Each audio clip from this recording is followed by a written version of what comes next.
Dios los bendiga, hermanos, bienvenidos a Un Momento con Dios.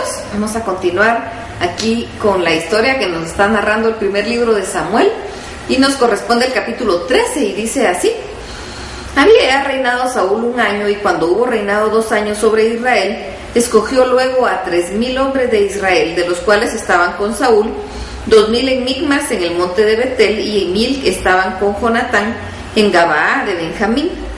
Y envió al resto del pueblo cada uno a sus tiendas. Y Jonatán atacó a la guarnición de los filisteos que había en el collado, y lo oyeron los filisteos, e hizo Saúl tocar trompeta por todo el país diciendo: oigan los hebreos. Y todo Israel oyó que se decía: Saúl ha atacado a la guarnición de los filisteos, y también que Israel se había hecho abominable a los filisteos, y se juntó el pueblo en pos de Saúl en Gilgal. Entonces los filisteos se juntaron para pelear contra Israel, 30,000 carros, 6,000 hombres de a caballo, y pueblo numeroso como la arena que está en la orilla del mar, y subieron y acamparon en Micmas, al oriente de Bet-aven. Cuando los hombres de Israel vieron que estaba en estrecho, porque el pueblo estaba en aprieto, se escondieron en cuevas, en fosos, en peñascos, en rocas y en cisternas. Y algunos de los hebreos pasaron el Jordán a la tierra de Gad y de Galaad, pero Saúl permanecía aún en Gilgal, y todo el pueblo iba tras él temblando. Y él esperó 7 días conforme al plazo que Samuel había dicho, pero Samuel no venía a Gilgal, y el pueblo se le desertaba. Entonces dijo Saúl: traedme holocaustos y ofrendas de paz, y ofreció él holocausto. Cuando él acababa de ofrecer el holocausto, aquí Samuel que venía, y Saúl salió a recibirle para saludarle. Entonces Samuel dijo: ¿qué has hecho?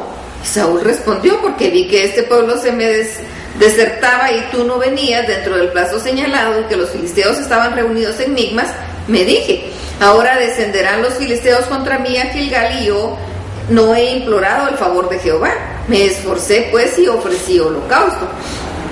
Entonces Samuel dijo a Saúl: locamente has hecho, no guardaste el mandamiento de Jehová tu Dios, que él te había ordenado, pues ahora Jehová hubiera confirmado tu reino sobre Israel para siempre. Mas ahora tu reino no será duradero. Jehová se ha buscado un varón conforme a su corazón, al cual Jehová ha designado para que sea príncipe sobre su pueblo, por cuanto tú no has guardado lo que Jehová te mandó. Y levantándose Samuel subió de Gilgal a Gabaa de Benjamín. Y Saúl contó la gente que se hallaba con él, como 600 hombres. Saúl pues y Jonatán su hijo y el pueblo que con ellos se hallaba se quedaron en Gabaa de Benjamín. Pero los filisteos habían acampado en Micmas, y salieron merodeadores del campamento de los filisteos en 3 escuadrones.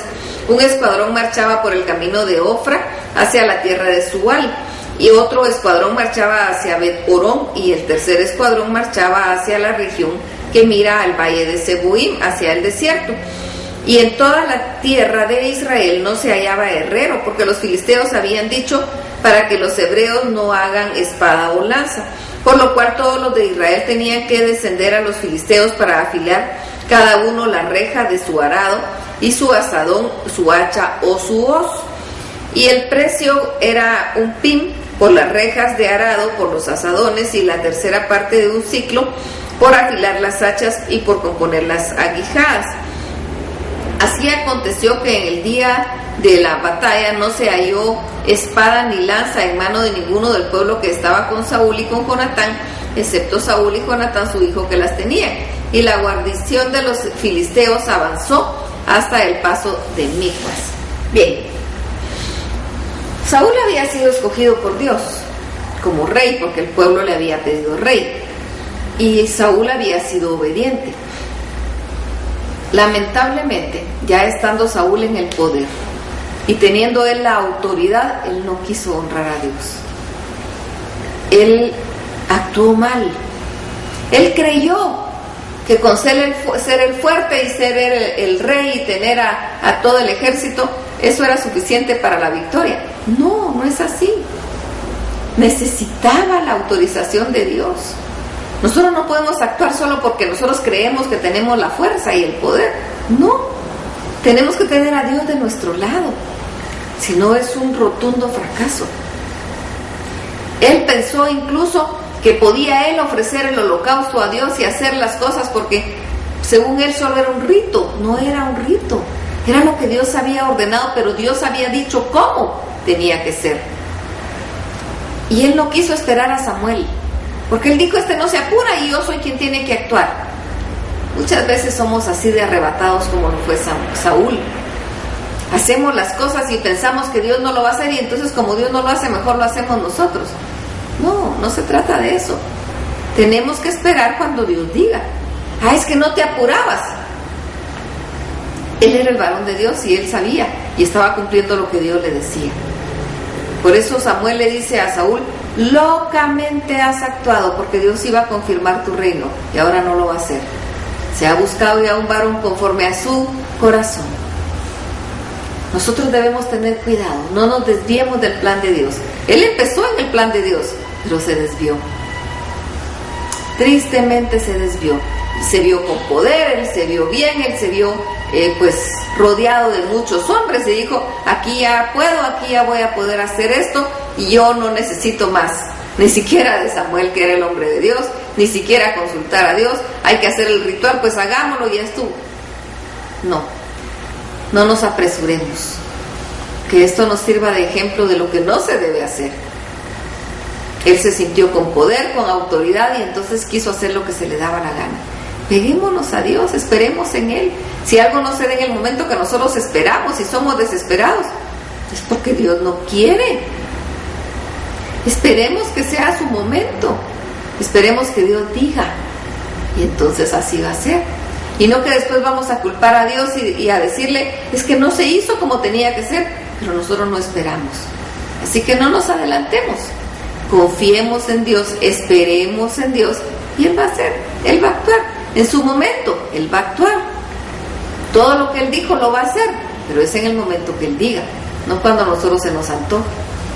Y si nosotros nos sentimos con más poder, pues la misma palabra dice que al altivo Dios lo ve de lejos, pero al humilde de cerca. Así que seamos humildes y sepamos esperar en Dios, confiemos en Él y Él se glorificará. Eso es otra cosa, no es nuestra gloria, es la de Él. Así que esperemos en Él, confiemos en Él y Él hará y veremos su gloria. Y va a ser algo maravilloso. Démosle la honra y la gloria al único que lo merece.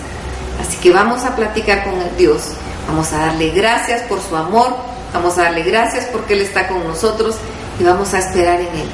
Vamos a decirle, si nosotros sentimos que ya no podemos, que ya no aguantamos, digámoselo. Digámosle: Señor, ya no aguanto, ¿cuánto más tengo que esperar?